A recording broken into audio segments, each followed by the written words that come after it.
Welcome to Churiwal physics classes YouTube channel. देखिए आज का टॉपिक है गॉस लॉ, गॉस का नियम। गॉस के नियम को समझने के लिए सबसे पहले ये समझें कि स्ट्रेंथ ऑफ इलेक्ट्रिक फील्ड क्या होता है। स्ट्रेंथ ऑफ इलेक्ट्रिक फील्ड को इलेक्ट्रिक फ्लक्स भी कहते हैं। इलेक्ट्रिक फ्लक्स जो होता है, इलेक्ट्रिक फील्ड को अगर एरिया से मल्टीप्लाई कर दे तो हमें क्या मिलेगी? स्ट्रेंथ ऑफ इलेक्ट्रिक फील्ड यानी इलेक्ट्रिक फ्लक्स। तो गॉस का नियम ये कहता है कि अगर इलेक्ट्रिक फ्लक्स निकालनी हो, इलेक्ट्रिक फ्लक्स किसी भी इनक्लोज्ड एरिया में निकालनी हो, बात समझ में आ रही है? अगर इलेक्ट्रिक फ्लक्स थ्रू एक क्लोज्ड सरफेस एस, कोई भी सरफेस है जो क्लोज्ड है, बंद है, उसमें अगर इलेक्ट्रिक फ्लक्स निकालनी हो तो सिंपल फॉर्मूला ये है कि हमें ये देखना है कि कितनी चार्ज उसमें वो इंक्लोज कर रहा है, कितनी चार्ज उस सरफेस के अंदर है, वो charge divided by epsilon not simple होगी। बात समझ में आ गई? मींस इलेक्ट्रिक फ्लक्स डायरेक्टली आप लिख सकते हैं charge divided by epsilon not, वो जो चार्ज लेनी है जो enclosed by the closed surface है।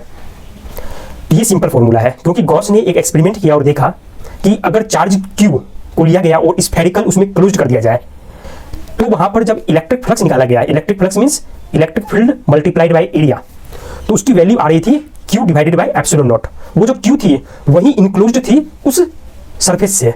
तो गॉस ने बताया कि डायरेक्टली अगर इलेक्ट्रिक फ्लक्स कहीं पर भी निकालना हो, इलेक्ट्रिक फ्लक्स अगर क्लोज्ड सरफेस में निकालना हो तो डायरेक्टली आप ये देखिए कि कितनी चार्ज इनक्लोज्ड है डिवाइडेड बाय एप्सिलॉन नॉट।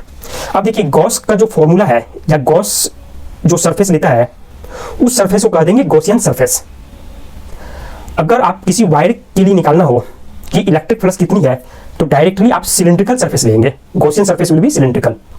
अगर आपको किसी चार्ज के लिए निकालना है तो आप स्फेरिकल सरफेस ले लेंगे।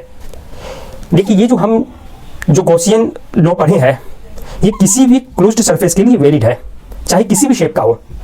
बात समझ में आ गई? अब यहां पर जो एक और बात आपको ध्यान में रखनी है, अगर यहां पर सिमेट्री मिल जाए, कोई सरफेस जो सिमेट्रिकल है, तो वहां पर कैलकुलेशन आसान हो जाएगा।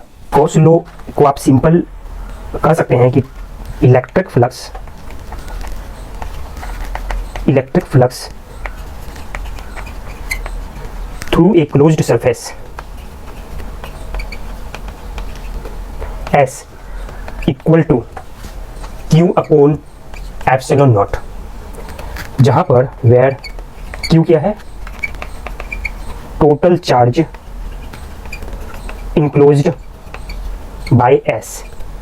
ये तो हो गया गॉस लॉ, ये तो गॉस लॉ। इलेक्ट्रिक फ्लक्स जो होगा क्लोज्ड सरफेस, आपको कोई भी कोई सरफेस ऐसा लेना है जो क्लोज्ड हो, क्लोज्ड मींस चारों साइड से वो ढका हुआ हो, क्लोज्ड सरफेस, तो उसके थ्रू अगर इलेक्ट्रिक फ्लक्स निकालना हो दैट उसकी वैल्यू होगी Q divided by epsilon not. ये जो Q है वो उस क्लोज्ड सरफेस में जितने भी चार्ज है वो टोटल चार्ज होगी।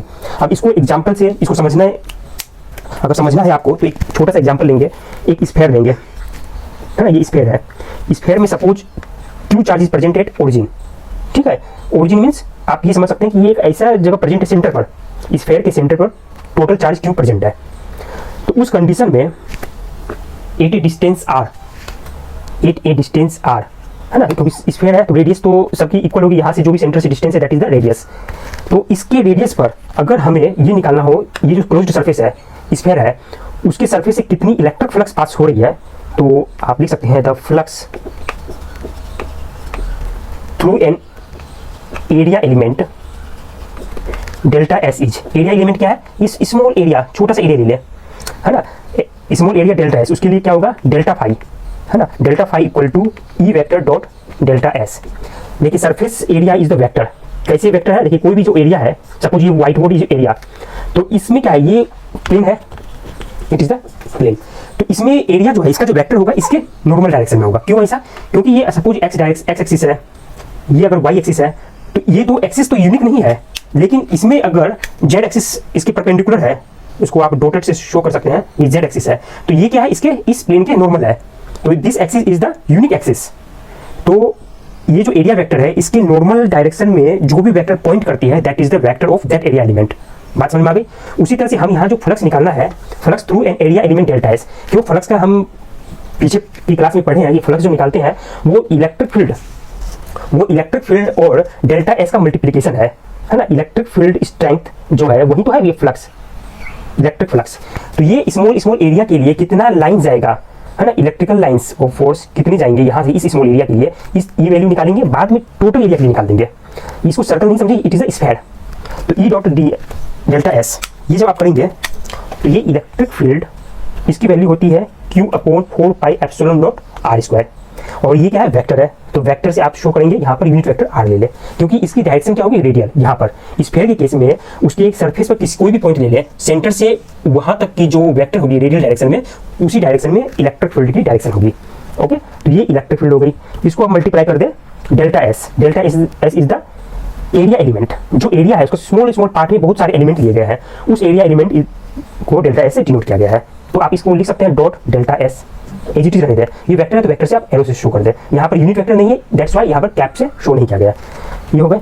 अब देखें आप यहाँ एक पॉइंट लिखें, since the normal to sphere, since the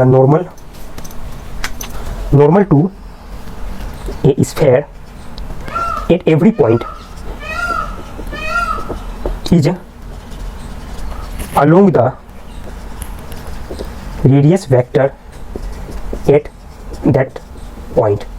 लेकिन नॉर्मल टू द स्फीयर, अगर स्फीयर ऐसा कोई स्फीयर है, इसकी नॉर्मल लेना है किसी भी पॉइंट पर, किसी भी सरफेस पर, तो उसकी जो डायरेक्शन होगी सेंटर से उस पॉइंट तक में जो वेक्टर है उसी के अलोंग होगी, that is the along the radius vector.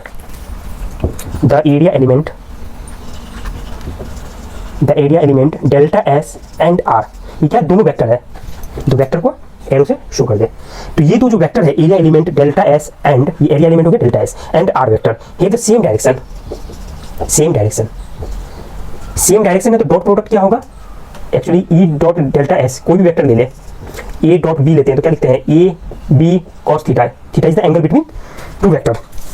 तो यहाँ पर एंगल एक ही डायरेक्शन में है, एंगल क्या हो गया 0 डिग्री। 0 मीन्स आप लिख सकते हैं कि ये जो डॉट है उसको डायरेक्ट आप हटा सकते हैं, यहाँ पर अगर सेम डायरेक्शन में तो A B cos 0 equal to A B. तो यहाँ पर आप जो मैग्नीट्यूड आ रही है वो सेम रह जाएगी, क्योंकि दोनों की डायरेक्शन सेम है। तो आप लिख सकते हैं डेल्टा, यहाँ पर हो गया delta phi equal to Q upon 4 pi epsilon naught R square, ये हो जाएगा डेल्टा एस। दोनों के वेक्टर एक ही डायरेक्शन में थी, that's why cos 0 degree equal to 1। तो आप इसको डायरेक्ट डेल्टा एस ये लिख देंगे। तो ये वाली वैल्यू आ गई। अब क्या है, एक सो इसकी जो यहाँ पर आर डॉट डेल्टा एस थी, ये क्या है, यूनिट वेक्टर है, इसकी मैग्नीट्यूड क्या हो गई 1 multiplied by delta S equal to delta S, and angle between two vector is 0 degree, क्योंकि एक ही डायरेक्शन में है तो cos 0 degree equal to delta S, that's why यहाँ पर डेल्टा एस से रिप्लेस किया गया। ये तो हो गया किसी स्मॉल एरिया एलिमेंट के लिए, किसी भी एक छोटे से एरिया एलिमेंट के लिए। अब अगर टोटल फ्लक्स निकालना हो, द टोटल फ्लक्स, छोटे छोटे एरिया के लिए जो फ्लक्स निकाला गया अगर उसको ऐड कर दिया जाए, आपस में जोड़ दिया जाए, तब क्या निकल जाएगा, total flux through the sphere, वो कैसे निकलेगा, एड अप, जोड़ दें, adding up flux through all the different area element, all the different area element, वो क्या निकल जाएगा, आप सिंपल फाई जो निकलेगा, phi equal to summation of all delta S Q divided by 4 pi epsilon naught R square delta S. बात समझ में आ गई। अब यहाँ पर देखा जाए समेशन जो करना है, ये समेशन के लिए आप ये देख सकते हैं कि यहाँ पर आर जो है वो कांस्टेंट है। क्यों? क्योंकि सेंटर से जो कोई भी एक आप स्फीयर लिए हैं, सेंटर से उसकी डिस्टेंस आर क्या फिक्स्ड है, कुछ भी आप एक वैल्यू अगर फिक्स करेंगे तभी तो स्फीयर बन पाएगा। तो आर की वैल्यू क्या फिक्स है यहाँ पर। तो इस कंडीशन में क्योंकि जितने भी एरिया एलिमेंट है वो फिक्स्ड डायरेक्शन में सेंटर से है, चाहे वो आर कुछ भी हो सकता है वो 1 सेंटीमीटर हो, 2 सेंटीमीटर हो, सपोज वो 2 सेंटीमीटर है, तो सेंटर से वो डिस्टेंस किसी भी एरिया एलिमेंट के लिए सबके लिए सेम होगी। बात समझ में आ गई। तो इस कंडीशन में क्या लिख सकते हैं आप, phi equal to Q divided by 4 pi epsilon naught R square को आप बाहर ले सकते हैं समेशन के। क्यों? क्योंकि यहाँ पर आर स्क्वायर कॉन्स्टेंट है, किसी फिक्स्ड आर के लिए ये डिफाइंड, क्योंकि स्फीयर जो है वहाँ पर रेडियस फिक्स्ड है, तभी तो स्फीयर वो बन पाएगा। तो आप समेशन में all delta S phi S, छोटे छोटे जो एरिया एलिमेंट है स्फीयर के लिए वो सबका जो समेशन होगा वो तो फिर से हो गया एरिया आप निकाल लें स्फीयर का। तो एरिया ऑफ स्फीयर क्या होती है, equal to Q upon 4 pi epsilon naught R square multiplied by area क्या होगा 4 पाई, स्फीयर की एरिया क्या होती है 4 पाई आर स्क्वायर।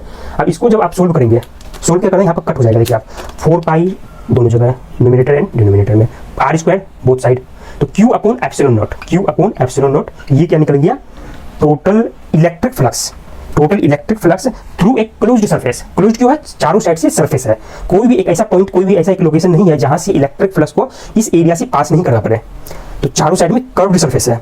तो क्या निकल गया, टोटल इलेक्ट्रिक फ्लक्स जो निकला है क्लोज्ड स्फीयर के लिए यहाँ पर, वो निकल गई Q अपॉन एप्सिलॉन नॉट। तो यहाँ पर आप देख सकते हैं जो हमने पहले लिखा था, जो गॉस ने कहा था, जो स्टेटमेंट था वो वेरीफाई हो गया है। गॉस ने कहा था electric flux through a closed surface S equal to Q upon epsilon naught. Epsilon naught क्या है, ये कांस्टेंट है, परमिटिविटी ऑफ वैक्यूम, ठीक है। एक्चुअली कहीं कहीं एयर भी लिखा होता है, लेकिन एयर और वैक्यूम, एयर के लिए भी नियरली इक्वल टू 1 है और वैक्यूम के लिए एग्जैक्टली इक्वल टू 1। ये कांस्टेंट क्वांटिटी है। तो यहाँ पर आप देख सकते हैं कि इस एग्जांपल में जो हमने लिया कि Q को एक सेंटर ऑफ स्फीयर लिया और फिर चेक किया, तो टोटल इलेक्ट्रिक फ्लक्स क्या रही है, जितने चार्ज इंक्लोज्ड थे वो कितने थे, Q हमने सपोज किया था, तो Q की वैल्यू आ गई Q divided by epsilon not. तो ये वेरीफाइड हो गया। तो गॉस लॉ जो है वो आपको किसी भी सरफेस के लिए डिफाइंड है, लेकिन यहाँ पर कुछ कुछ कंडीशन भी है। आप कंडीशन आप लिख लें, कंडीशन क्या है आप पॉइंट वाइज लिखें। तो आप कुछ कंडीशन लिखें, Gauss law is true for any closed surface. Closed surface का मतलब क्या होता है, जो चारों साइड से बंद हो। एग्जांपल के लिए स्फीयर हो गया, कंप्लीट स्फीयर। अगर हेमिस्फीयर लिया जाए तो वो क्लोज्ड नहीं है, हेमिस्फीयर तो इतना हो गया, ये यहाँ सरफेस है हेमिस्फीयर, और हाफ पार्ट में तो कुछ है ही नहीं, तो वहां से तो फ्लक्स लीक कर जाएगा ना। तो गॉस लॉ जो है वो उस कंडीशन में हमेशा क्लोज्ड सरफेस लेना है। क्लोज्ड सरफेस में कुछ भी हो सकता है, चाहे स्फीयर हो, स्फीयर चाहे सिलेंड्रिकल हो, कुछ भी हो सकता है, स्फीयर हो, सिलेंड्रिकल हो, और जैसा आप शेप लेना चाहेंगे डजंट मैटर, चाहे क्यूब हो, बस क्लोज्ड होना चाहिए, यही कंडीशन है। शेप कैसा भी हो कोई फर्क नहीं पड़ता। फर्स्ट कंडीशन ये है। तो टोटल इलेक्ट्रिक फ्लक्स का जो लिखा गया है वो क्या था, Q upon epsilon not, total electric flux. तो यहाँ पर राइट देखिए, यहाँ पर क्या है, ये वाला जो Q है, ये जो है चार्ज जो है जितना भी, सम ऑफ ऑल चार्ज जो इंक्लोज्ड है, सम ऑफ ऑल चार्ज जो क्लोज्ड सरफेस के अंदर है, जैसे कोई स्फीयर है उसके इनसाइड जितने चार्ज है उसकी बात हो रही है यहाँ पर Q, वो टोटल की टोटल चार्ज की आप सम ले लें, तो वो जो वैल्यू आएगी दैट इज द Q। अब कोई ये बोल सकता है कि सर हो सकता है सपोज एग्जांपल के लिए वो चार्ज यहाँ प्रेजेंट हो, यहाँ पर 3 कूलम, यहाँ 5 कूलम, यहाँ 7 कूलम, यहाँ पर इनसाइड भी कुछ चार्ज हो, तो क्या आउटसाइड वाले को क्या करना है, इग्नोर, इसको कंसीडर नहीं करना है, इग्नोर। सबसे पहले हमें क्या लेना है, गॉसेस सरफेस लेना है। सपोज ये गॉसेस सरफेस है, it is the Gauss surface. तो यहाँ पर जो बाहर, इस सरफेस के बाहर जो भी चार्ज रहेंगे, कोई भी चार्ज प्रेजेंट है उसे हमें इग्नोर करना है। तो दो कंडीशन बात समझ में आ गई। लेकिन एक और कंडीशन ये आप समझे कि जो गॉसियन सरफेस है वहां पर, यहाँ टोटल चार्ज इस साइड में, राइट साइड में टोटल चार्ज, लेफ्ट साइड में total flux. For total flux means E dot delta S, दोनों वेक्टर है तो एरो से शो कर दे। तो यहाँ जो इलेक्ट्रिक फील्ड है, electric field multiplied by area, इससे स्ट्रेंथ निकलती है, that is the electric flux. तो ये जो वैल्यू है इलेक्ट्रिक फ्लक्स की, जो वैल्यू है आपको पढ़ाया गया था, समझाया गया था कि इलेक्ट्रिक फ्लक्स, वो आप पीछे वाली क्लास में देख लिया, इलेक्ट्रिक फ्लक्स क्या होता है, इलेक्ट्रिक फील्ड लाइंस क्या होता है। तो यहाँ पर ये जो इलेक्ट्रिक फील्ड है, ये वाली जो है वो किसी भी चार्ज के कारण हो सकती है, चाहे वो इनसाइड हो या आउटसाइड। मींस इलेक्ट्रिक फील्ड, ये टोटल का टोटल जो इलेक्ट्रिक फील्ड है वो कंबाइंड उसका लेना है, चाहे वो इनसाइड हो या आउटसाइड। इसको लिख ले, the electric field is due to all the charges both inside and outside surface, closed surface S। अब एक दिमाग में ये आपको आ सकता है कि चार्ज कहीं भी प्रेजेंट हो सकता है, लेकिन यहाँ जो चार्ज होगी वो सिर्फ क्लोज्ड सरफेस के इनसाइड। लेकिन यहाँ जो इलेक्ट्रिक फील्ड होगी, वो इलेक्ट्रिक फील्ड किसी भी जो, कोई भी जो इलेक्ट्रिक फील्ड, किसी भी चार्ज के कारण जो इलेक्ट्रिक फील्ड है सबका लेना है इफेक्ट, चाहे वो इनसाइड हो या आउटसाइड। दो बातें आगे समझ में। एक सवाल आ सकता है कि अगर गॉसियन सरफेस जो हमने चूज किया है, अगर वहां से अगर कोई चार्ज पास कर रही हो तब क्या करना है, वो इनसाइड और आउटसाइड चार्ज के लिए तो हमें इस बात समझ में आ गई क्या करना है, यहाँ पर इनसाइड लेना है, यहाँ पर आउटसाइड हो चाहे इनसाइड, किसी भी चार्ज के लिए टोटल इलेक्ट्रिक फील्ड जो आ रही है वो लेनी है। लेकिन ऑन द सरफेस हो तब क्या करना है, ये आपको डाउट आ सकती है। लेकिन एक बात समझ ले कि गॉसियन सरफेस आप जब भी ड्रॉ करेंगे, गॉसियन सरफेस जब भी लेंगे आप, तो उस कंडीशन में वो जो सरफेस है वो चार्ज से पास नहीं करनी चाहिए। गॉसियन सरफेस मतलब एक आपको ध्यान देना है कि not to let the Gaussian surface pass through any discrete charge. ऐसा क्यों?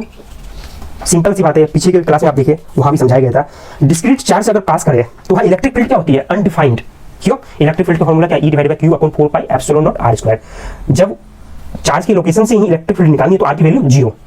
इस कंडीशन में इलेक्ट्रिक फील्ड क्या हो गई? Infinite, not defined. Infinite means not defined भी कर सकते हैं। इसका मतलब ये नहीं कि इनफाइनाइट मींस इनफाइनाइट, ऐसा कुछ नहीं है। नॉट डिफाइंड करते इसको, कोई डेफिनेट वैल्यू इसकी नहीं मिलती है। इसलिए हम गॉसियन सरफेस को किसी भी डिस्क्रीट चार्ज से पास करते हुए, अगर कोई डिस्क्रीट चार्ज आ जाए तो वहां से पास करते हुए कोई गॉसियन सरफेस ड्रॉ नहीं करेंगे। ये आपको ध्यान रखना है, क्योंकि वहां पर इलेक्ट्रिक फील्ड डिफाइंड नहीं है।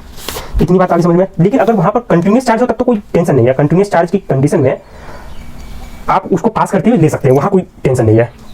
लेकिन अगर डिस्क्रीट चार्ज हो तब हमें नहीं लेना है।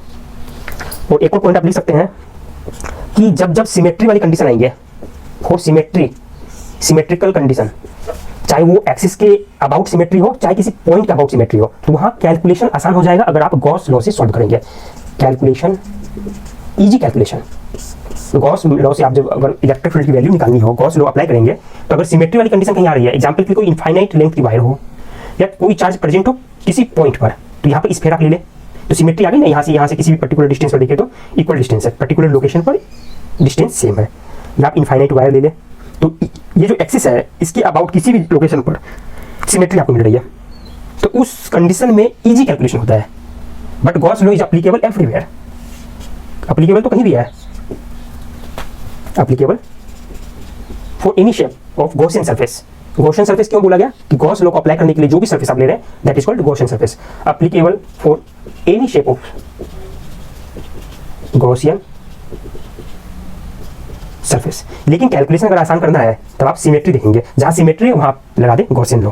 ठीक है, ओके, थैंक यू।